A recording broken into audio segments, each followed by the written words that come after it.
Hey carnivores, SB fam, welcome back to the channel. It's me, Bella, the steak and butter gal. I hope you all are having a good day, staying meat fueled and feeling amazing. As always, drop a comment down below with any updates regarding your carnivore journeys. Today's video is going to feature my good friend, Rebekah Farmer. I featured her a few times on my Instagram through live stream. She's visited my steak and butter gang multiple times as a guest speaker. She's been on Mikhaila Peterson's podcast. She's been all around the carnivore community sharing her story because she truly has a one-of-a-kind transformation and healing story. So Rebekah will share all of the details regarding what she has healed and how she eats now as a 3-year carnivore. In the second half of the video, we each share 5 things that we wish we knew before going carnivore in hopes of helping all of you guys watching live a simpler, easier, and smoother carnivore life. And as always, if you guys are looking for a support group or a community to connect with fellow carnivores, to ask questions, to get support and accountability, come join the Steak and Butter Gang. It is a 24/7 support group off social media that is open to any keto people, ketovores, and carnivores who are just interested to live a healthier life and to find connection. Just go to sbgmeetup.com or check out the links down below in the description box. So without further ado, let me welcome on my friend and guest, Rebekah Farmer. Hi, Rebekah. Welcome. Hello. Thank you for having me. I'm so happy to be here. I'm so excited. We'll actually start with your healing journey because whenever I go to your page, I just feel so proud of you. Whenever I see your transformation pictures, I really feel like your photos especially say a million words. But I would love for you to narrate, those photos, where you came from and how you healed and got to this beautiful place where you are today. It started back in 6th grade. I was diagnosed with osteoporosis. And that's pretty severe for a 6th grader to be diagnosed with actual osteoporosis. So from the start, there had been malnourishment. And all throughout my childhood, going into middle school, high school, I was on antibiotics on a regular basis, always getting sick. I had asthma as a very young child. I didn't even understand that it was abnormal to be as sick as I was on a regular basis. In 7th grade, I was diagnosed with severe mood disorders, anxiety, insomnia, depression, OCD, narcolepsy, and they were all very, very real. These were not just diagnoses. These were taking over my life. The OCD was extreme. And before I was even diagnosed with it, I definitely had OCD. As a child, I would pull out my own eyelashes. My parents, they're like, you did weird things. 7th grade, I was put on clonazepam, Ambien, and Adderall at high doses. And they said, you can take this long term. There are no bad side effects. So the clonazepam definitely destroyed my gut. That's a benzopidine. And I just continued to take those, and it's like they didn't really help. They just barely allowed me to function and get through the day. And they really stole a lot of my personality. I lost it to those medications. I was like a zombie. They literally prescribed me legal speed, Adderall at 80 milligrams per day, and then Ambien and a benzo to knock me out at night. And that was their lifelong solution for me. Right at the end of high school, I started running into what felt like the end of my life. I was having suffocation attacks. My whole body would be so tightly clenched that I couldn't even peel my arms away from the side of my body. My fists would be clenched shut and I would struggle to breathe. And at this time, I was not living at home. I was engaged. So this was after high school. And I ended up having to move back in with my parents. It became so severe. I was in the emergency room on a regular basis. And every time I went there, they just said, you have anxiety. They would give me morphine. And that was that. Finally, I sought out functional medicine doctors. And I decided I'm going to get off of these medications because they're not even helping anymore. So I decided that I was going to get to the root of the problem, even if it killed me. There was no hope. Nothing was helping. So I may as well try to get to the root of it. So when I did that, I was diagnosed with chronic Lyme disease. I saw a Lyme literate doctor, multiple. And then I was also diagnosed with multiple autoimmune diseases. I honestly was a little bit relieved because it was like, wow, my whole life makes sense. I've always been struggling. Every day was like a struggle. Wow. And I saw my friends and they were just living their lives healthy, in sports, and um, even just some mood disorders alone are enough to make life so much harder. But it was more than that. So that's when I decided, okay, I'm going to embark on a more strict version of the ketogenic diet. I had done keto for 15 years prior to carnivore recently. So I have relatives who are very versed in the ketogenic diet, and I grew up. My mom didn't have a lot of sugar in the house. I was paleo before I was keto. So I've never been on the standard American diet. When I was getting off those medications and working with the functional med doctors, I just really dialed into the ketogenic diet, and I started doing a 4-to-1 fat to protein ratio. And it certainly did help. Okay. It definitely helped me to finally get off of the benzodiazepines. That was a nightmare, that withdrawal. But I continued to get worse and worse. More autoimmune issues. I became bedbound at one point. I was having non-epileptic seizures. I was medically prohibited to work. I was diagnosed at Duke Rheumatology. I waited a whole year to get in with these doctors, and they told me that I had central sensitization syndrome, which encompasses just a myriad of health issues. And they said, there is no cure. You want to get on disability as soon as possible, and don't expect to have children, and don't expect to live past 30 years old. And those were not the only doctors that actually told me to not expect to live past 30 years old. That was so scary to me, to have two doctors that didn't even know each other, never communicated with one another, both told me that. Yeah. And that was very scary. I started to lose rapid amounts of weight. Now, most people would think the ketogenic diet was to blame. I, at one point, was eating 6,000 calories. Wow. On keto, but it was 6,000 calories, and I was still losing weight. I even went in to see a children's neurologist at UNC Chapel Hill, because they understood the ketogenic diet. And they said I had an eating disorder. And they said that even though I was eating 6,000 calories, that I had an eating disorder. And I was like, I'm wasting away. Like, someone just give me something to work with. Yeah. So I was misdiagnosed with an eating disorder many times. Yes. And my own family came to believe that. I was in the emergency room on a particular occasion, and I ended up in the eating disorder unit against my own will. I was treated there for an entire month. The first time ever I had the keto rash, which really is oxalate dumping. It was just a rash all over my face, all over my back. I had it for about 3 months. And it was just wild. That whole experience in the eating disorder unit is a large portion of my book that I'm writing. It was wild. And I actually came out of there with an eating disorder. What they told me in there was so sick. Wow. They said, if you have gluten sensitivity, then it's all in your head. What? And I questioned everything about my reality when I came out of there. If anything, I was convinced that I would not have relationships in my life until I gained weight. So I did gain 15 pounds in the eating disorder unit, but it quickly came off when I came out of there, because I wasn't going to continue eating the carbs and the sugar. Right. So I kept losing weight. And finally, I was diagnosed with a chronic C-Diff infection. C-Diff is a bad bacteria that takes over the good bacteria in your gut. It can kill people. If you Google it, you will see other people who look like Holocaust victims like I did. And so I was, again, relieved, because it was like, this is why I'm so emaciated. So I was like, great, I'll get through this. I was put on the antibiotics, and I was resistant to them. I had to go through 13 rounds of antibiotics. So they have 5 different antibiotics that they can use for C. diff, and I had to go through each one 3 times. By the 13th round, I was like, screw this. I'm not doing this anymore. I'm literally about to keel over if you guys don't do something for me. Wow. So I was approved for a fecal transplant. Wow. It persisted. So I was approved for another fecal transplant. And these are $30,000 out of pocket, by the way. So this whole time I have GoFundMe's going on. My family is like, you have an eating disorder. You can't live here anymore. Many of my friends aren't talking to me, kicked out of my best friend's wedding. It was very dark and very lonely. So I had 3 total fecal transplants. And in May of 2019, I am living in a different state with a guy that I met on eHarmony because I thought my life was ending. He turned out to be a narcissist, not in contact with my family.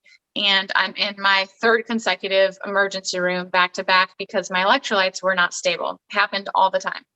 And in this emergency room, they said, we're going to have to either remove your colon or hook you up to a feeding tube. At this point, I was literally asking them to treat me in the eating disorder unit. I said, I cannot refeed my body to save my own life. Yeah. I had ulcerative colitis, so that was causing me to involuntarily throw up. I couldn't regulate my electrolytes. I couldn't regulate my blood sugar. So I knew that if they got me into the acute eating disorder unit, at least they would be able to monitor me and keep me stable, because at this point I'm 69 pounds at 5'6". I also was trying to escape this domestic abuse. I would rather be treated in an eating disorder unit than live with that guy.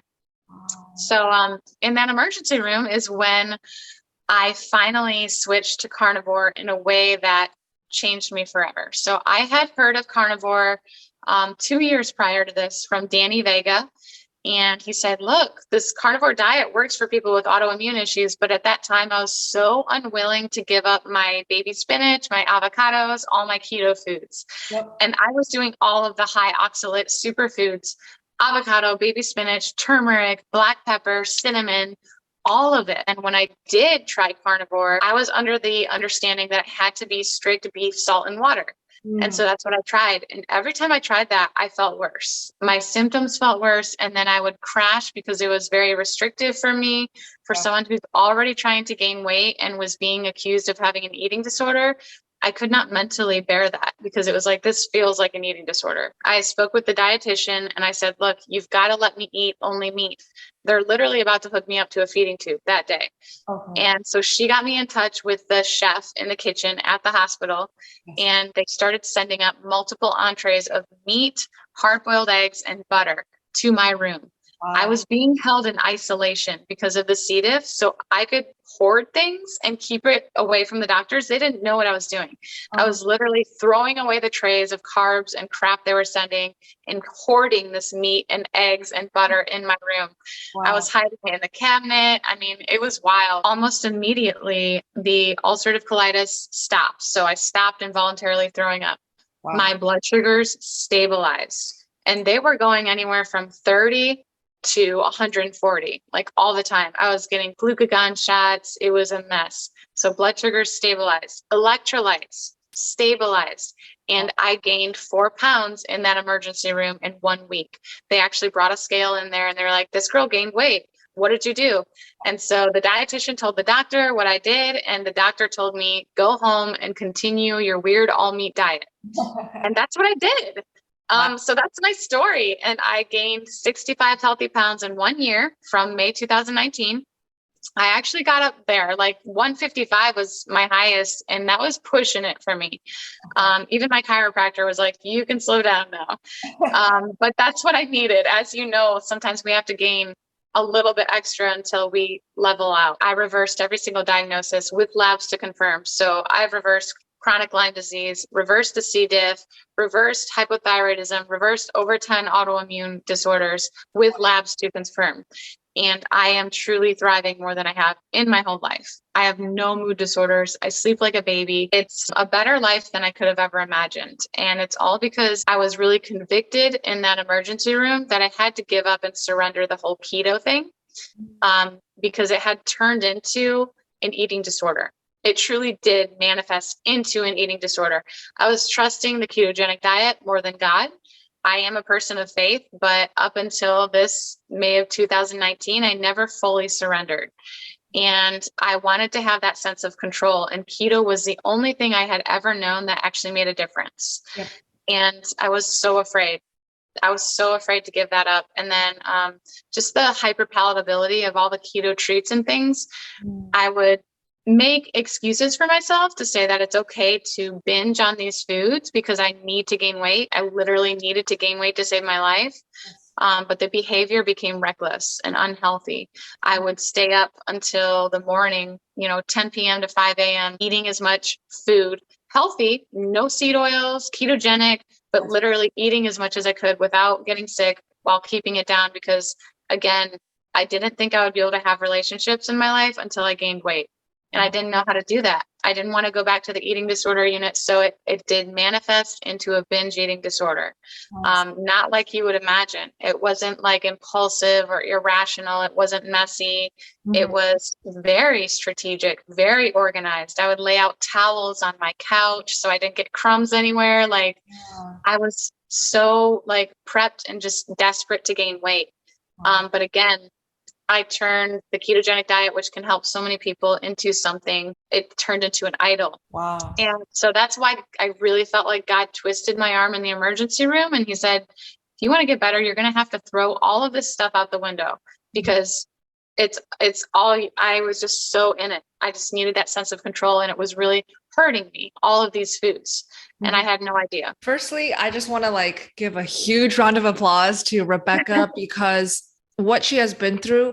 I think, the other day I put on my stories, sometimes for many people, actually, the whys are what make you cry. That is your why, is the ones that just give you so much pain and you realize there's no way back. I have to eat this way if I want to feel amazing to even survive. And for you, it rings especially clear.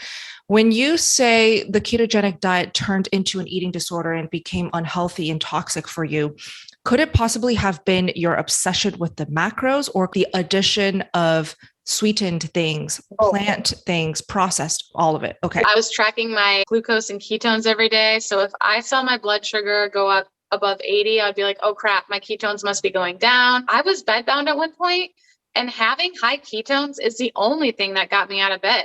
Wow. And so I felt like I felt like it was my responsibility to maintain sky high ketones. It manifested into something ugly, and the hyperpalatability of those keto treats, those are what turned it into an eating disorder more so.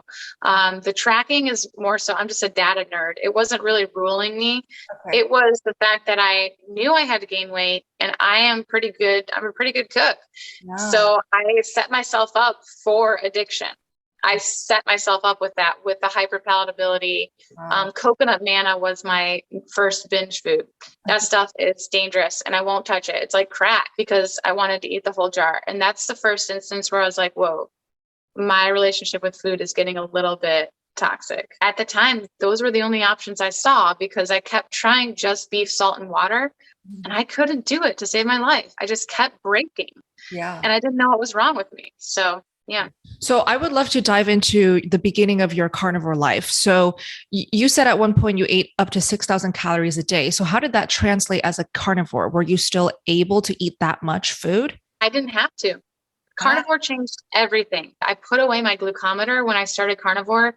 In that emergency room, I surrendered everything. When I started eating more protein, I think what was more important was pulling away the anti-nutrients, which bind to nutrients, because I was eating meat on keto. I love meat. My favorite food is a bacon cheeseburger since I was a kid. Wow. But all of the anti-nutrients, particularly oxalate, it was binding to my nutrients. And I believe that's why even at 6,000 calories, I was still losing weight. And then also with the C-Diff, it's like the carnivore diet really stopped it in its tracks. It was a combination of removing the anti-nutrients, providing the proper foundation with meat and fat. And then I also got into a more supported place. So I got out of that domestic abuse. A stranger on Airbnb said, yes, you can come live in my bonus room. And that stranger is now Tyler, my boyfriend. It's amazing how it all worked out. Oh, I'm so happy about that. I did not know that story. How cute.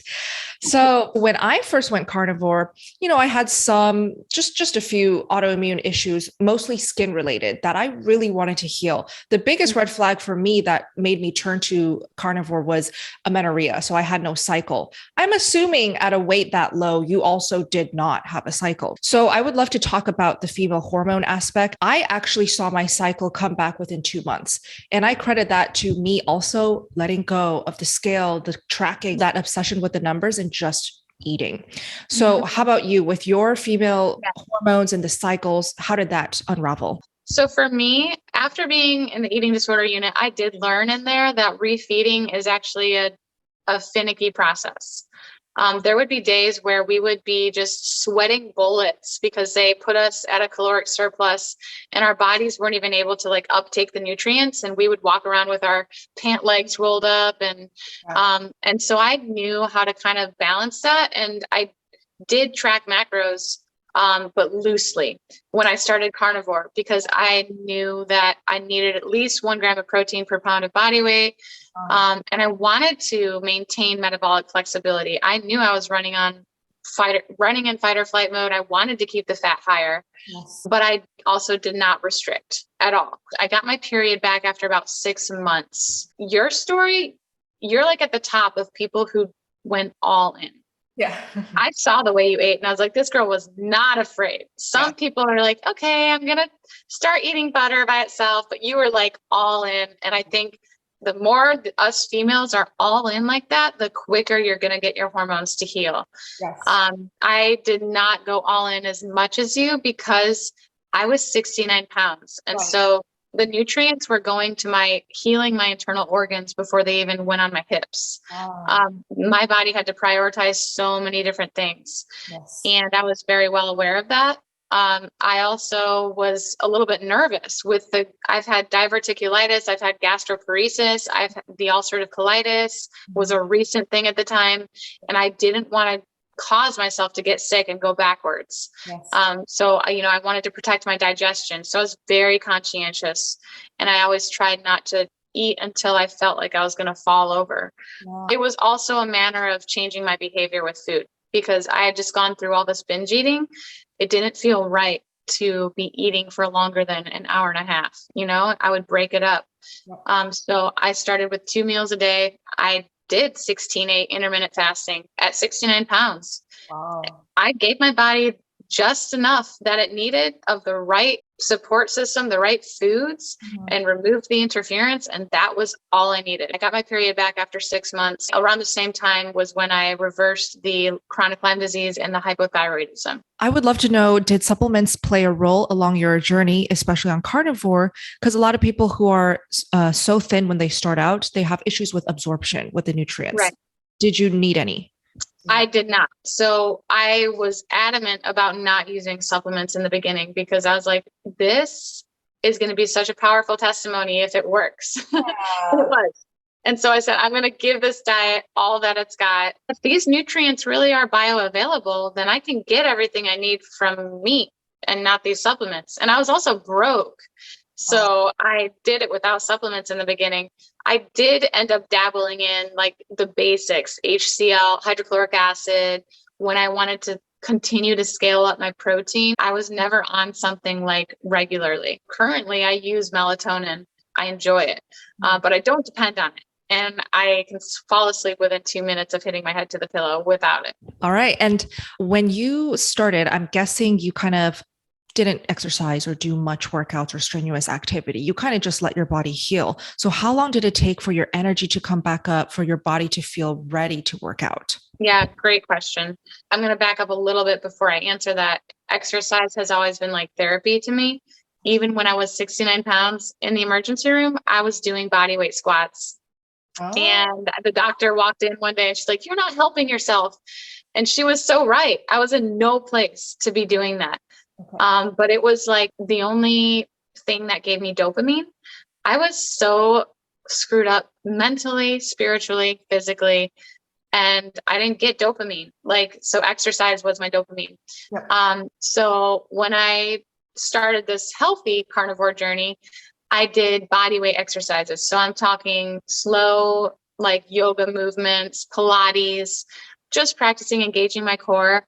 I was working with my chiropractor and they actually got me into physical therapy. So at 69 pounds, as you continue to gain weight, you're going to start developing muscles that weren't there before. And so that was very helpful for me to learn how proper body mechanics, probably for the first time in my life. And I also had scar tissue buildup from crest scleroderma, which is an autoimmune disease. I have scar tissue built up in my lungs, around my lungs, and then also in my back and my neck. And so I was able to actually get rid of most of that. There's still a tiny bit around my lung. They used a Grassland tool to get rid of it. It's like a scraping tool. And during that whole process, I was doing physical therapy. Now on my own, I moved from Pilates, just breathing exercises. And then when I got to about 95 pounds, my chiropractor said, if you would like, go to the gym and use the machines as they will protect your form. I really wanted to do resistance because I know the benefits of resistance exercise. Yeah. And I wanted to get that. So that's when I got into the gym. I started static lifting. I did that for another year through 2020. Finally, I got into CrossFit. It's been 1 year. So I've done the Murph twice and I've been doing CrossFit for a year. And so it's been slow and gradual. And I always like to tell people exercise is relative to where you're at. Those bodyweight exercises that I started with were very, very challenging. And it was only like 5 to 10 minutes of them in the morning, focusing on my breathing. That's all you need. I was very much focusing on just recovering, healing my body, and really supporting my central nervous system after everything I had been through. It was trauma that I was working through. And I didn't want to overdo it with exercise like I knew that I had been before. Wow. I think by now, a lot of people are wondering, what is a typical day of eating? What exactly are you eating on the carnivore diet? So when you first started carnivore, you were in the emergency room. You mentioned meat, eggs, butter. When you got home, did you continue those 3 foods or did you add new variety? In the emergency room, I knew it was not going to be optimal. They were giving me a bunch of shredded pork, the hard-boiled eggs. I didn't do well with egg whites, but I was eating them anyways. So when I went home, I removed the egg whites, and I switched to ruminant meats. And I did use the ground beef that I would try before. But within 2 weeks, I found Billy Doe meats, and they are a lifesaver. They saved my life. And so that is the meat that I healed eating. They're low histamine, non-aged, and it's a bunch of lamb, goat, and veal. And that lamb was so helpful when someone's trying to do a higher fat ratio. Even a ribeye steak is only 1-to-1 fat to protein. And that's like the fattiest cut of beef that I know of, one of. So the lamb from Billy Doe Meats is what I mostly ate. I sourced some fish skins from my local seafood merchant. They just throw out fish skins. So I used these. I was broke. Protein is expensive. So I was descaling them and then air frying them into fish skin chips. They're buttery, salty, delicious. I would eat a huge batch of those every morning and every evening. I had bone broth going. I would make bone broth from pig ears and chicken feet. I would then eat the pig ears and the chicken feet, just make them crispy in the air fryer. And I was still super savage. I ate everything. I would eat the toenails from the chicken feet. Nice. I would clean them, but I would eat it. Yeah. And so I would do lamb ribs, and then I would do a little beef burger patty, and I was doing liverwurst and Braunschweiger, and added in frozen liver a couple months later. So that's what it looked like for a couple months. And then it evolved into more Billy Doe meats. I did not introduce eggs or butter until a year into it. I tried butter and I kept getting arthritic symptoms, and it was very discouraging. So I didn't successfully use those until a year into it. So my fat sources were bone marrow, beef suet, lamb suet, and the fatty cuts of lamb. Gotcha. You also mentioned electrolyte imbalances throughout your journey. So do you take electrolyte supplements? Do you electrolyte heavy on carnivore? I do. Yes. And that's something that sets me apart from a lot of people in this community. I don't think you are a prime example of not needing to supplement electrolytes, especially if you're eating a lot of raw. Yep. But I think my whole life I've been a salt spiller, which is what Ken Berry says. He says there are some salt spillers who just fly through sodium, and there are some people who hold on to it more. Yeah. I've always craved salt. My adrenals crave the salt, even when I was paleo. So now that I'm doing CrossFit, on top of sweating in my sauna every morning, I need the electrolytes. I take 10 grams of sodium every day. And speaking of electrolytes, I wanted to recommend Element. Electrolytes are extremely high quality. I highly recommend the one called Raw Unflavored because it is 0 stevia, 0 sweetener, no additives, no fillers, just the 3 electrolytes that you need: sodium, potassium, and magnesium. Each packet is measured out in ratios. You get 1,000 milligrams of sodium, 200 milligrams of potassium, and 60 milligrams of magnesium. magnesium. So you throw these in your purse if you're on the go, if you're traveling, pour it in any beverage that you're drinking to get in the electrolytes that you need for the day. So what are the benefits of having electrolytes, added electrolytes in your carnivore lifestyle? If you're new and you're going through adaptation and you're having fatigue, low energy, headaches, muscle cramps is a big one, adding electrolytes like these can really minimize and resolve the issues and symptoms that you have to face during adaptation. If you're experienced and you're extremely active, you're a gym rat, you sweat, you do CrossFit like Rebekah and you sweat a lot every day, adding electrolytes can really help replenish hydration in your body. So right now, Element is offering all of you guys watching, my viewers, a free sample pack with any purchase. If you would like to try out all 8 flavors before committing to a full-sized box, just go to the URL on the screen, drinkelement.com/sbgal, to claim your free sample pack with any purchase. I've also linked the URL down below in the description box, drinklmnt.com/sbgal. If someone falls below their sodium needs, that's when you start to tap into the other minerals and electrolytes. And once that happens, it's very hard to maintain. If I started tapping into potassium, it would be hard to get that back up by just using regular salt. And that's why I love to have a pre-formulated and balanced electrolyte supplement where the potassium is higher, but it's still formulated where it's balanced with the sodium, because I see a lot of people get into trouble when they try to supplement potassium in isolation. Wow. I've gotten into trouble myself, and it's just dangerous. So that's why I keep the Redmond Relight on hand. Awesome. I'll link all of the things that Rebekah mentioned, including Billy Doe Meats and her discount code, down below in the description box. So Rebekah, you're now 3 years into carnivore? Yeah. Wow. I'm 3.5 years. We're about the same when it comes to experience and length. So I think it would be very helpful for us to each share 5 things that we wish we knew before going carnivore. This will definitely help our viewers, especially those who are new. If you're watching right now, hopefully you get some value and help out of what we wish we knew. So Rebekah, you can start. So my first one is histamines. Like I said, I tried the beef, salt, and water literally 8 times before I switched things up. I think a lot of the reason I felt worse when I did that was because ground meats are higher in histamine, and that beef is also generally higher in histamine. So finding Billy Doe Meats, which is non-aged, was a total game changer for me. Yes. I'm also curious, how did histamines play with the broth? So I was making broth from pig ears and chicken feet, and I was having histamine reactions. Yeah. I would get a drippy nose immediately. I knew what it was, but I was craving that broth so much that I persisted. And this is what I tell my clients. If you're having a histamine reaction, but you're also craving a food, like you're really craving it, then you have to be the judge. So I was not getting heart palpitations. I was not getting anxious. I was not getting any skin rashes. And I felt good when I was taking it. So I continued. Definitely something to be aware of. If you're finding you're getting reactions to bone broth or certain types of meats, it may be the histamines in it. So Billy Doe Meats is an excellent solution because their meats are never aged. I've tried it myself. Not only is it not aged, it is just beyond delicious. The flavor, wow, nothing compares. Their lamb, the best. I'll add mine. I feel like a lot of women, especially when they go carnivore, they are not aware that sometimes appetite will increase, and for many increase dramatically. And that really scares a lot of females. They're thinking, okay, so does this mean I'm going to blow up? For me, it happened because of my history of eating.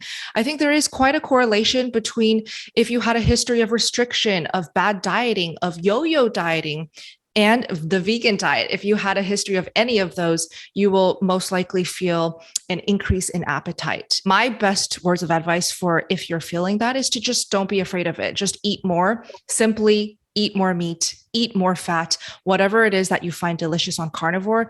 Just try to trust that your appetite is telling you more food is better. And healing is going to happen as well. I totally agree with you. And just add on that even in 2020, I had this just ravenous, my appetite bumped up, like it almost tripled. Wow. And I was eating like 2 pounds of meat and more per day. And I was like getting uncomfortable because of my past with binge eating. If you really think about it, if you're eating the right foods, you will be able to trust the signals that your body is sending. So the combination of fat, animal fat, and protein will heal your body, and it will heal your leptin sensitivity, your satiety.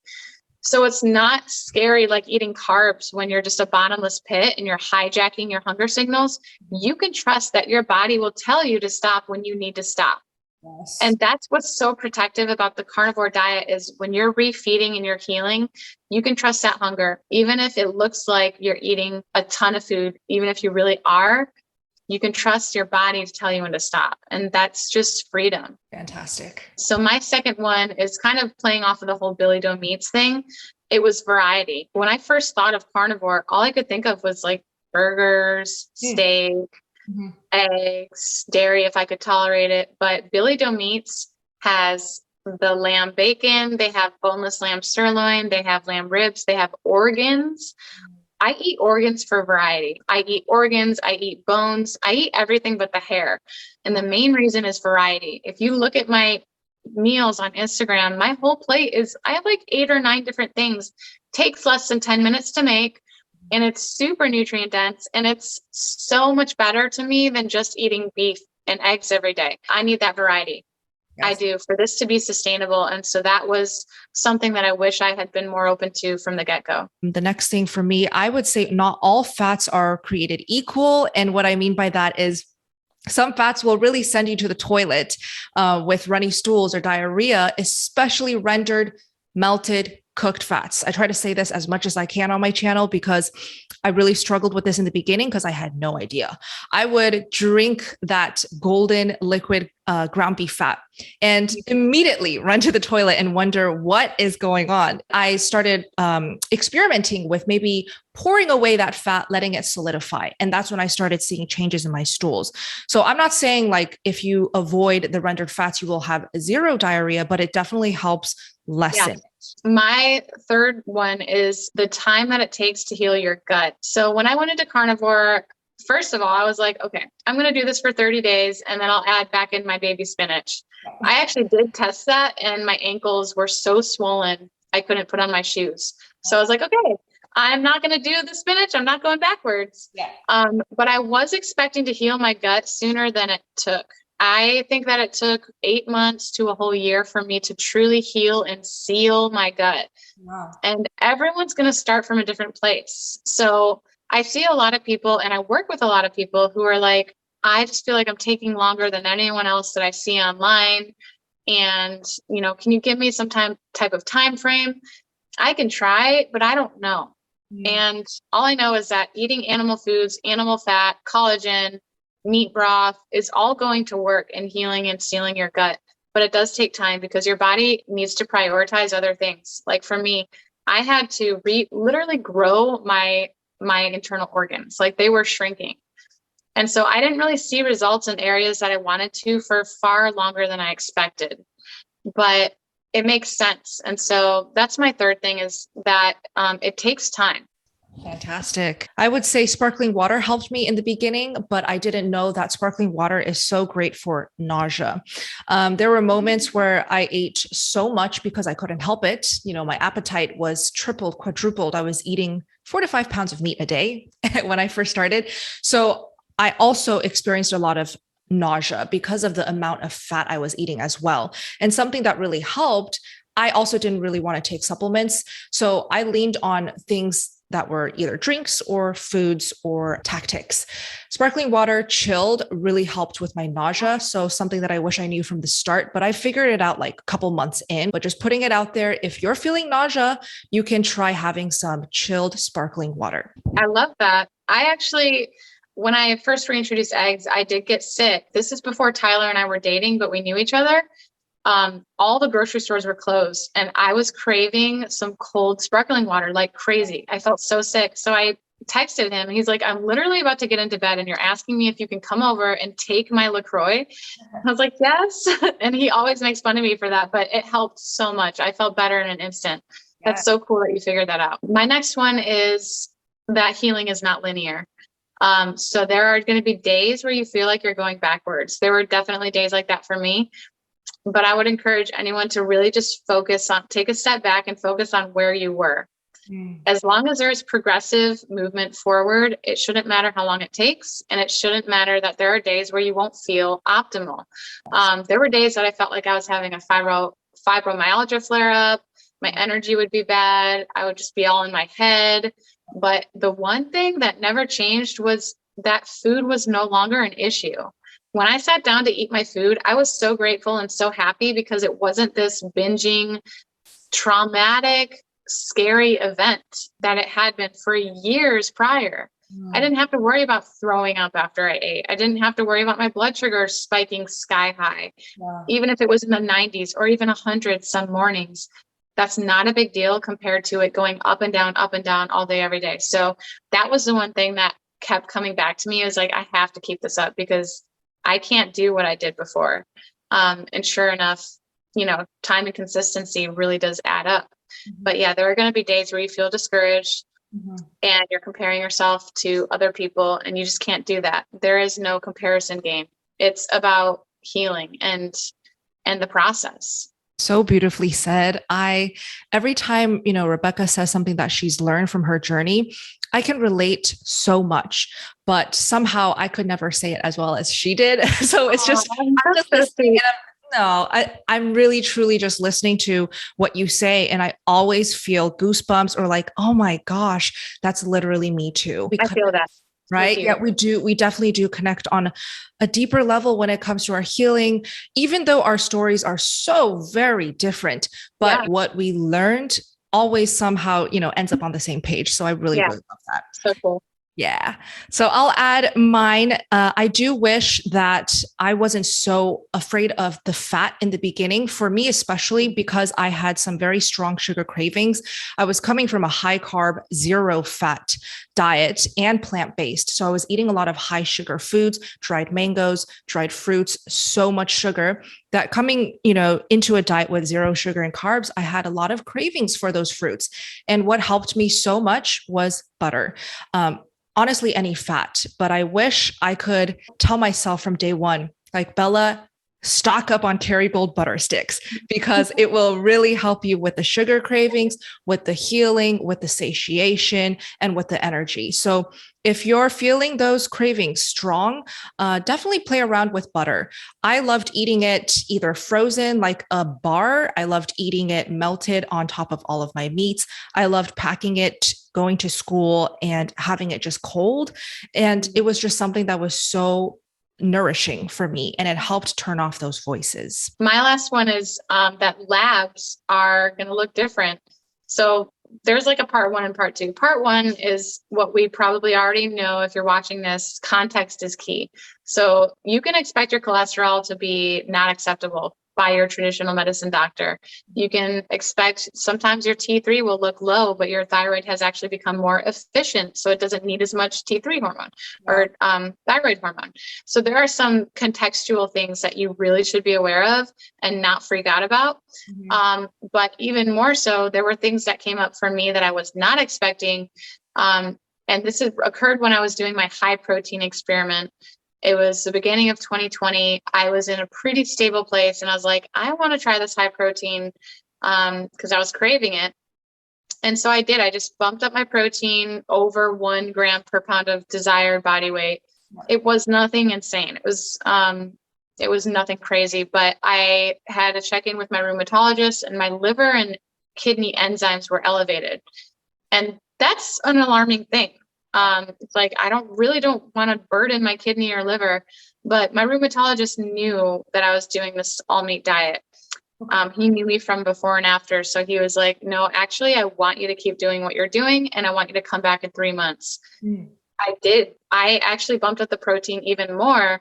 I came back and those levels were normal. The enzymes had come back down. So even something alarming like that, it's a red flag. It can mean that you have kidney failure or something like that, but it doesn't always, because if you think about it, the kidney is a muscle. And so if you go to the gym and you work your hamstrings, you're going to get lactic acid buildup in that site because you're working that muscle. The same thing happens in our kidneys. When you work them more by eating more protein than you were previously, wherever you're coming from, if you're bumping up the protein, you're working your kidneys more. Yeah. In effect, you're actually tonifying them and they become more efficient at breaking down protein. And so that's what my rheumatologist knew would happen. And sure enough, the enzyme levels came down. So I think that I wish I had known that going into it, because I was alarmed and I was like, well, shoot, like this has been working for me, but it was very discouraging to see something red in my labs again after I had reversed everything. Wow. I thought I was going backwards, but it was a false alarm.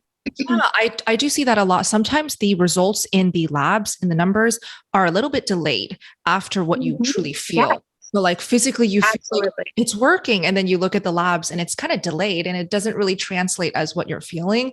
So would you advise new carnivores to wait a certain amount of time before getting labs? I think 6 months, honestly, unless you're in like an acute position. Like I was going back, they wanted me there every month. I was 69 pounds. But if you are just focusing on healing and you want to see how things have changed, I think 6 months honestly is reasonable.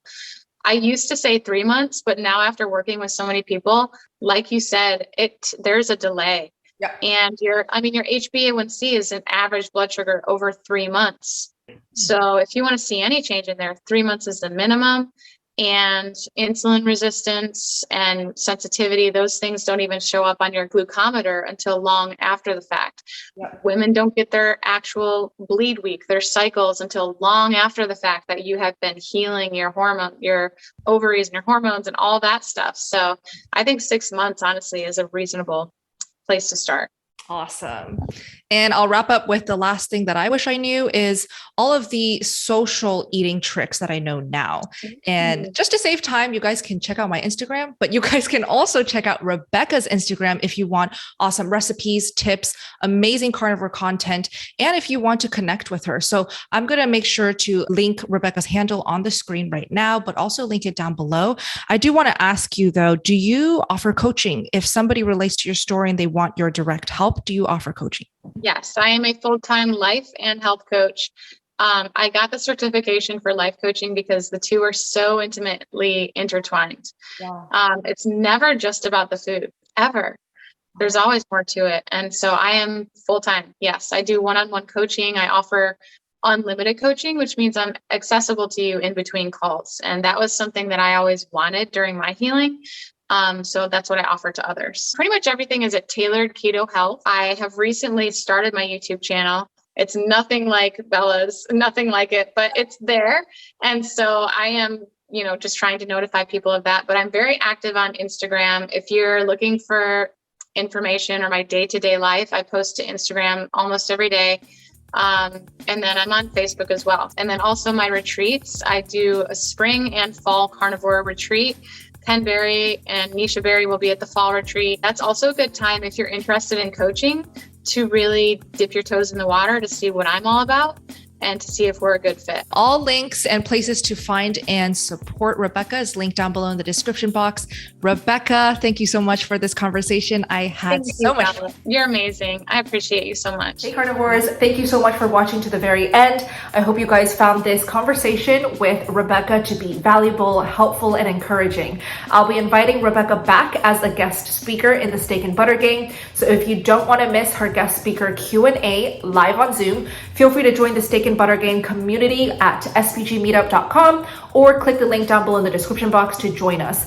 I have 30-day carnivore challenges every single month featuring different guest speakers, the most brilliant minds in the carnivore community, so that we can learn, stay inspired, accountable, and on track. You will also have access to 8 hours of live Zoom calls with me and my team of carnivore coaches every single week. You'll get access to the online support group, which is off social media, all of the chat boxes, which are open 24/7 in case you are struggling, need help, have questions, and all live Zoom calls with me, guest speakers, and all carnivore coaches. Again, go follow Rebekah on her Instagram page, subscribe to her new YouTube channel, and show her your love and support.